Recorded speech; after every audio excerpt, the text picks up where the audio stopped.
Hi, everybody. Dan Oman, Mike Beer, taking a look at the feature race at Los Alamitos on Saturday. It's the Grade 2 Starlet for two-year-old fillies going 1.16 miles.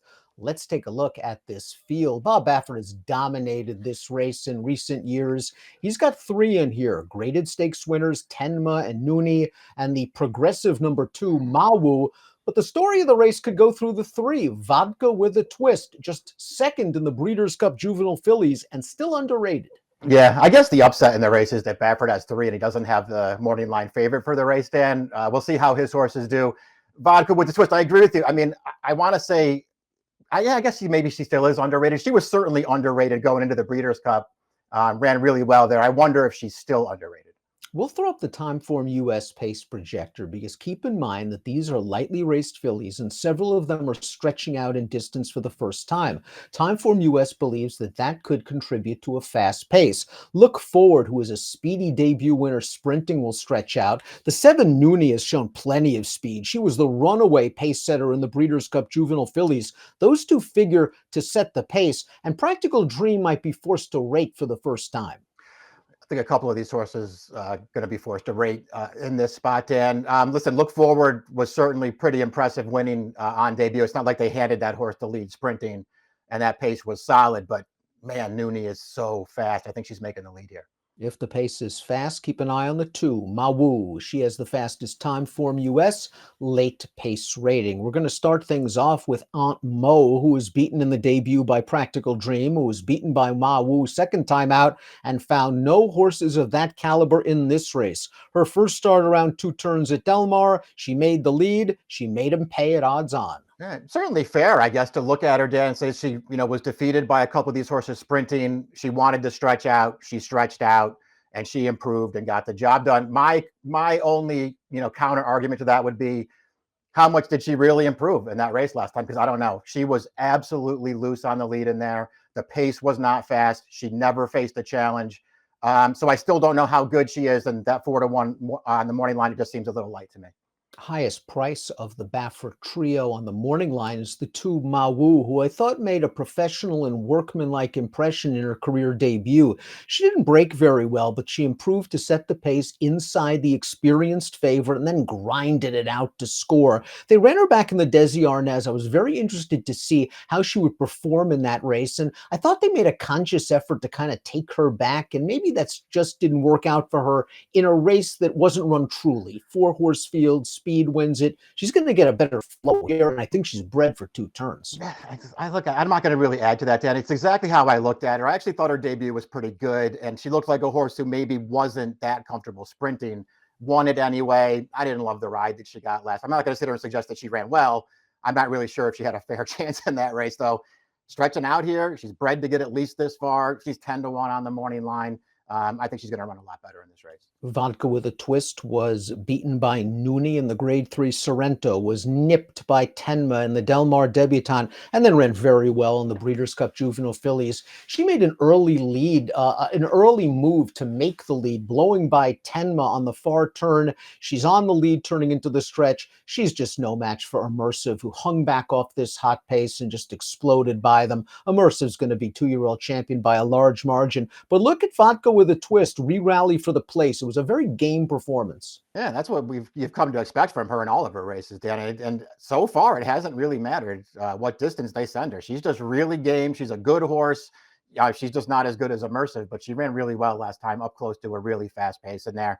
She's the horse to beat in here. But again, I just sort of feel like maybe she's not underrated anymore. And so if you're going to jump on the bandwagon now, you're going to be doing it as with her as the favorite. It's a big ask to be sure for the 4 Look Forward to stretch out off of a debut win sprinting from 6 furlongs to 1.16 miles, but she certainly earned a figure, and she looked good winning this race at Del Mar to the tune of an 82 Beyer speed figure. She never really got a breather. She went to the front, she was pressured throughout, and she's very game to turn back this horse on her outside. Yeah, she runs really well. She did all the hard work up on the pace. This is a pretty well-meant first-time starter to her outside there, Dan. No bad beats. That horse went off favored in this race. And listen, Look Forward just had the advantage on her all through the stretch. She was never letting that horse get by. Really was impressed with her debut. But now they're asking a lot of her, stretching her right out, stepping her way up in class, and doing it in a race with speed to her inside and speed to her outside. Bob Baffert's going to take the blinkers off Tenma after putting them on for the Oakleaf Stakes, and she was a lot closer to the pace in her initial route try with the blinkers on. To me, she looked like the prototypical closing sprinter in her first two starts. She was very game to get up in both of those races. I'm not sure if last time you can just simply say non-compliance, a very good filly. She got the jump on Tenma. It didn't work out, or that distance just isn't going to be her cup of tea down the road. Yeah, I agree. I think it's a tough call. I did like her first two starts, and so I'm not, going to sit here and say I'm ready to just to give up on her here. I just listen. If you want to give her the excuse for the Oakleaf last time, that was a really solid pace, and she was close to it, and maybe she just paid the price a little bit there. You throw in the fact that non-compliance seems like a really good 2-year-old filly. I don't know, man. I guess I could buy into all that stuff. I would just wait and see what kind of prices. She's one of the horses in here I would not take a short price on. Can Practical Dream rate and succeed? Both of her wins have come on the lead. A career debut going 5.5 at Del Mar. In this race, the Desi Arnaz going 7/8 of a mile, where she caught a short field. She was able to control the pace. She opens up at just the right time. She holds sway. Mawu finishes third.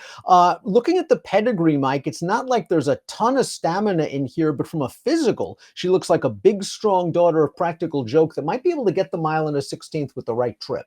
Yeah, it'll be interesting to see. I was conflicted about whether or not I feel like she's going to get better with more distance. Then I'm not really sure that's going to be the case. And I'll take nothing away from her for the stakes win last time, but sort of making the lead there in that 4-horse field, as you've already pointed out, it seemed like it wasn't really a truly run race.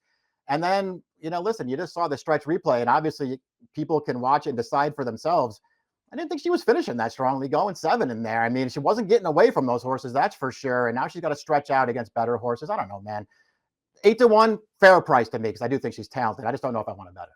The 7 Nooni removes blinkers for the first time in her career, and maybe that's just to quiet her down early and get her to relax, because she was runoff speed in the Breeders' Cup Juvenile Fillies, just setting a wicked sub-45 half-mile on the lead before understandably paying the price. But looking at her form and pedigree, you have to wonder if this $1 million daughter of Win Win Win was one of those really early, precocious 2-year-olds. And now as the distances get longer and these fillies are starting to catch up maturity-wise, her edge is slowly decreasing.